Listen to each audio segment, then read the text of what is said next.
ओम शम शनिश्चराय नमः। स्वागत है आप सभी का हमारे चैनल पर। आज है दिन शनिवार और आज का दिन शनिदेव और हनुमान जी को समर्पित माना जाता है। शनिवार के दिन शनिदेव की पूजा करने से शनिदेव को काले तिल, उड़द, सरसों का तेल, काले वस्त्र, लोहा अर्पित करने से कहा जाता है कि शनिदेव की क्रूर दृष्टि का सामना नहीं करना पड़ता। आज के इस वीडियो में हम आपको शनिवार के व्रत की कथा सुनाएंगे, तो कथाओं को पूरा अंत तक अवश्य सुनिए। कथाएं पसंद आए तो वीडियो को लाइक कीजिए और अगर अभी तक आपने हमारे चैनल को सब्सक्राइब नहीं किया है, पहली बार चैनल पर आए हैं, तो चैनल को सब्सक्राइब करके बेल आइकन पर क्लिक कर लीजिए। तो आइए शुरू करते हैं आज की कथा। आपने सोचा है कि ग्रह मंडल में सभी ग्रह तो बहुत जल्दी अपना राशि परिवर्तन करते हैं, लेकिन एकमात्र शनिदेव ही ऐसे हैं जो बहुत ही धीमी चाल से चलते हैं। यानी शनिदेव एक राशि में करीब 2.5 साल तक उपस्थित रहते हैं। लेकिन क्या न्याय के देवता की इस धीमी चाल का कारण जानते हैं? अगर नहीं तो आज इस वीडियो में हम आपको इसके पीछे की जुड़ी कथा सुनाएंगे कि क्यों आखिर शनिदेव इतने धीमी और टेढ़ी चाल चलते हैं, यानी कि शनिदेव लंगड़ी चाल चलते हैं, इसीलिए धीरे धीरे वो अपनी राशि को पार कर पाते हैं। इसके पीछे कथा आती है जिसके अनुसार शनिदेव सूर्य भगवान के पुत्र हैं और सूर्य भगवान की 2 पत्नियां हैं, जिनमें एक का नाम है संज्ञा और दूसरी का नाम है छाया। एक बार की बात है कि संज्ञा अपने बच्चों को यम और यमुना को बड़े ही प्रेम से भोजन करा रही थी और शनिदेव ही पास में थे। शनिदेव को भी भोजन की प्रतीक्षा थी, लेकिन संज्ञा माँ अपने बच्चों को तो प्रेम से भोजन करा रही थी और जब शनिदेव ने भोजन मांगा तो संज्ञा माँ ने थोड़ा इंतजार करने के लिए कहा और शनिदेव को इस बात पर बहुत क्रोध आ गया और उन्होंने अपनी माँ के पेट पर लात मार दी।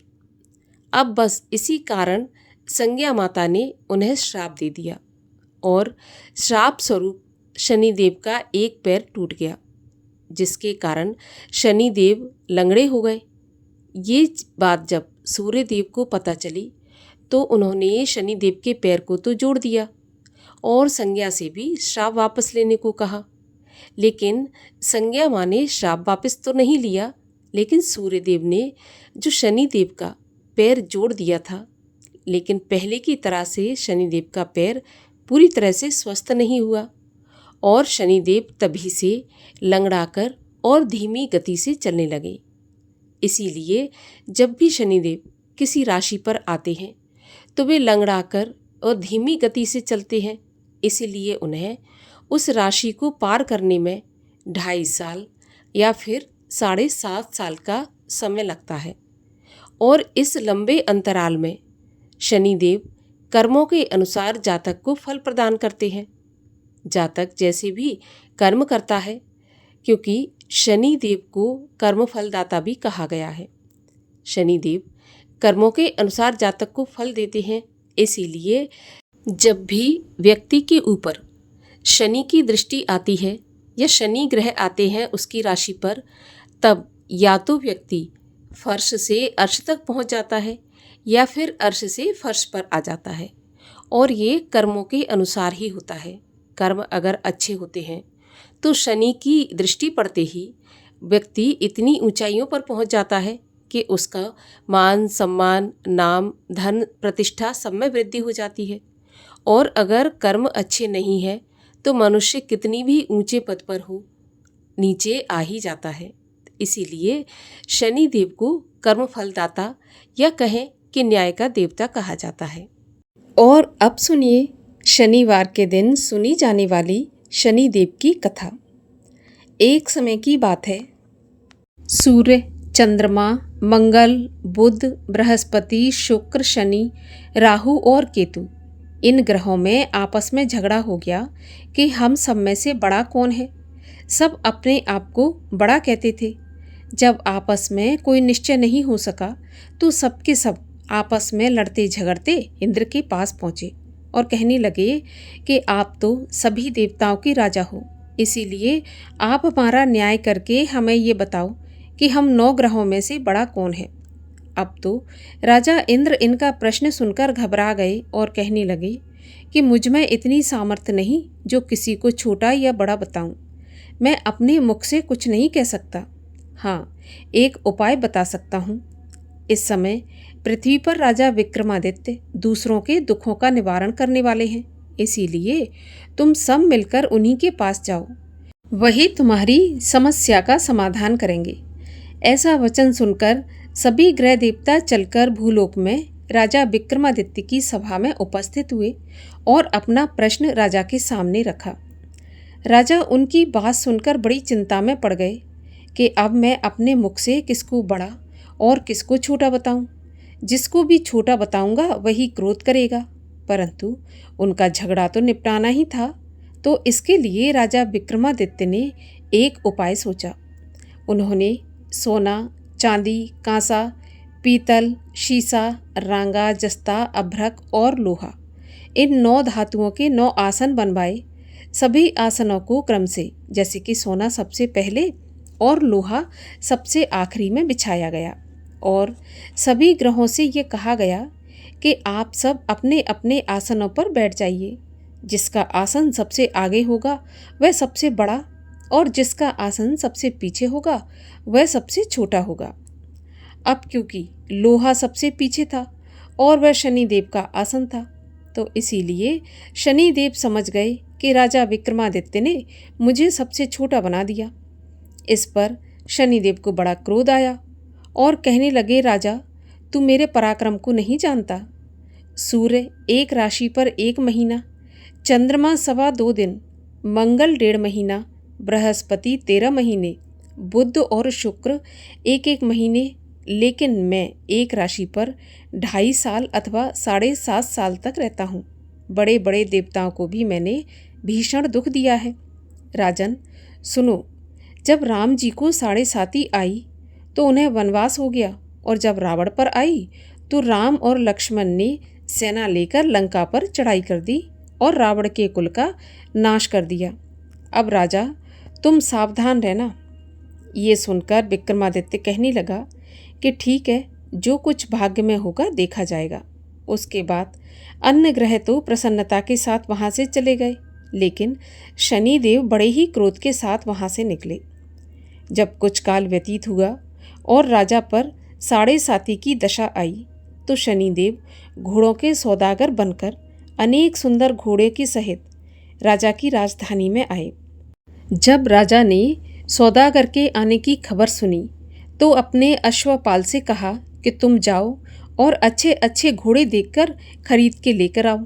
अब अश्वपाल आज्ञा पाकर घोड़ों को देखने के लिए गया और ऐसी अच्छी नस्ल के घोड़े देखकर उनका मूल्य सुनकर चकित हो गया और तुरंत ही ये सूचना उसने अपने राजा को करवा दी। जब राजा विक्रमादित्य ने उन घोड़ों को देखा तो उनको देखकर एक अच्छा सा घोड़ा चुनकर सवारी के लिए चढ़ा। राजा घोड़े की पीठ पर जैसे ही चढ़ा वह घोड़ा जोर से भागा और घोड़ा बहुत दूर एक बड़े जंगल में जाकर वहाँ पर राजा को छोड़कर गायब हो गया। इसके बाद अब राजा अकेला जंगल में भटकता फिरता रहा। बहुत देर के पश्चात राजा ने भूख और प्यास से दुखी होकर भटकते भटकते एक ग्वाले को देखा। ग्वाले ने राजा को प्यास से व्याकुल देखा और उसे पानी पिलाया। राजा की उंगली में एक अंगूठी थी, सो राजा ने उसे निकालकर प्रसन्नता के साथ ग्वाले को दे दी और शहर की ओर चल दिया। राजा शहर में पहुंचकर एक सेठ की दुकान पर जाकर बैठ गया और अपने आप को उज्जैन का रहने वाला और अपना नाम बीका बताया। सेठ ने उसको कुलीन मनुष्य समझकर जल आदि पिलाया। भाग्यवश उस दिन सेठ की दुकान पर बिक्री बहुत अच्छी हो गई। तब सेठ उसको भाग्यवान पुरुष समझकर भोजन कराने के लिए अपने साथ घर ले गया। भोजन कराते समय राजा ने आश्चर्य की एक बात देखी कि एक खूंटी पर हार लटक रहा है और वह खूंटी उस हार को निगल रही है। भोजन के पश्चात कमरे में आने पर जब सेठ को कमरे में हार नहीं मिला तो सबने यही सोचा कि बीका के सिवा यहाँ कोई आया तो है नहीं, तो हार इसी ने चुराया होगा।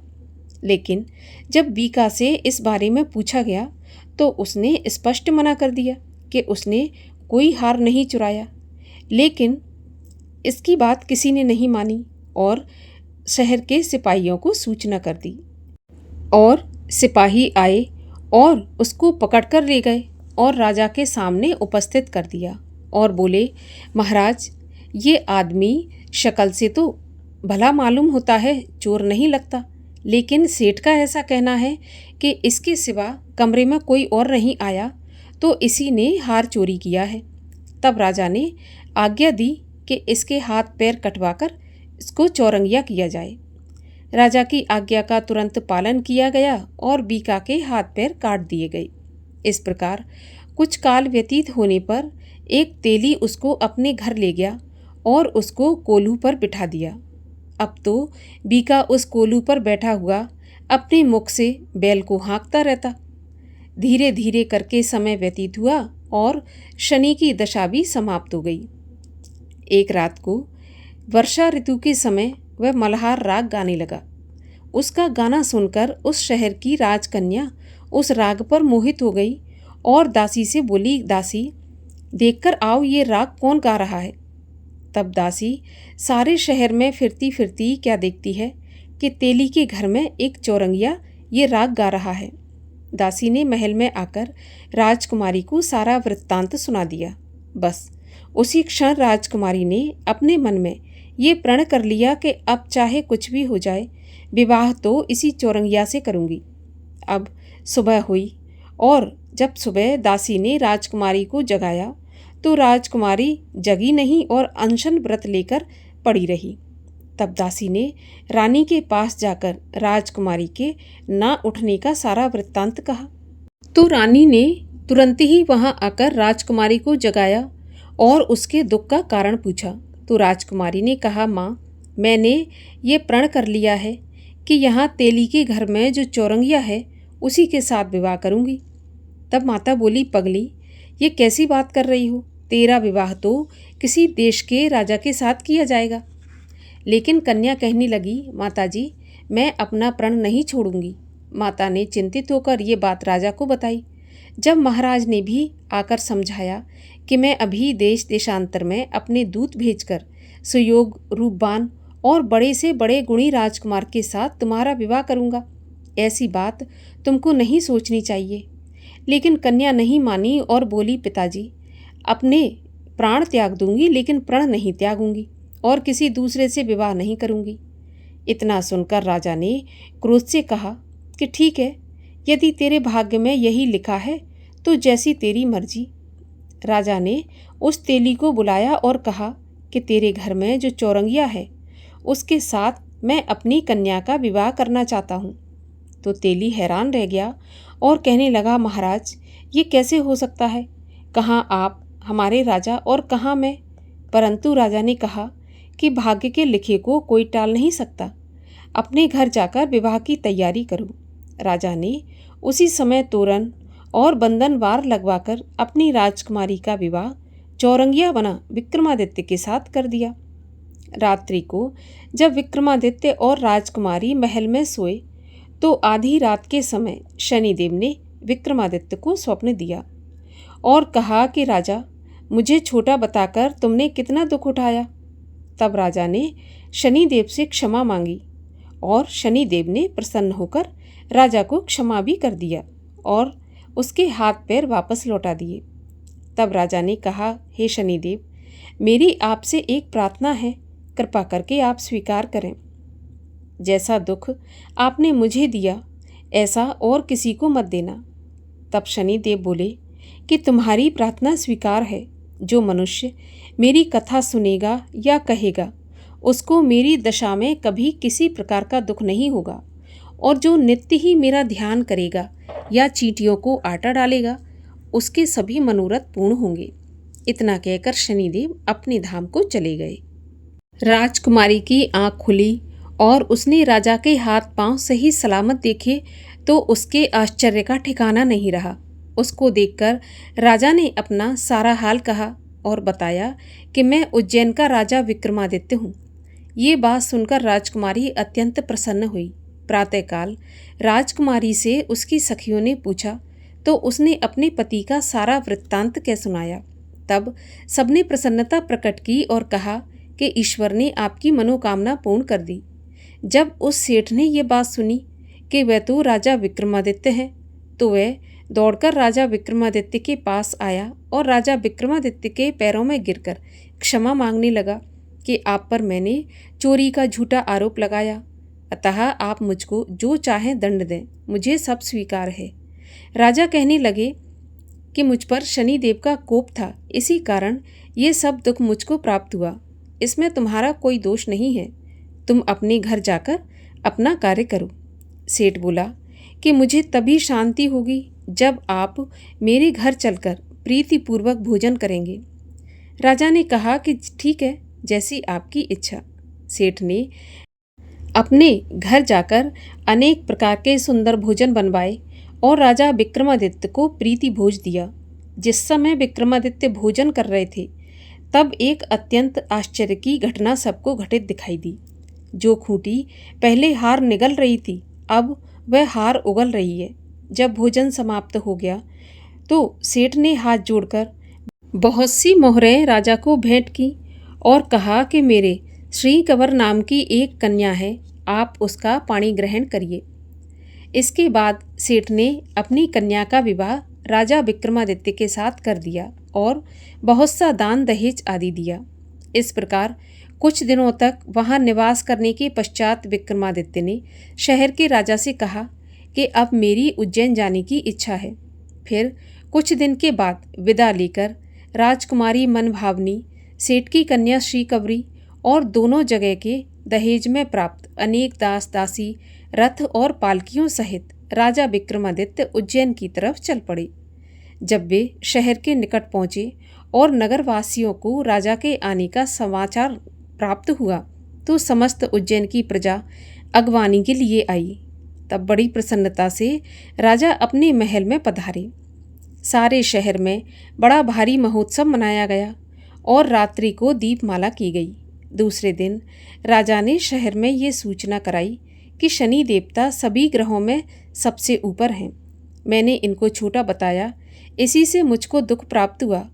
इस कारण सारे शहर में सदा शनिदेव की पूजा और कथा होने लगी।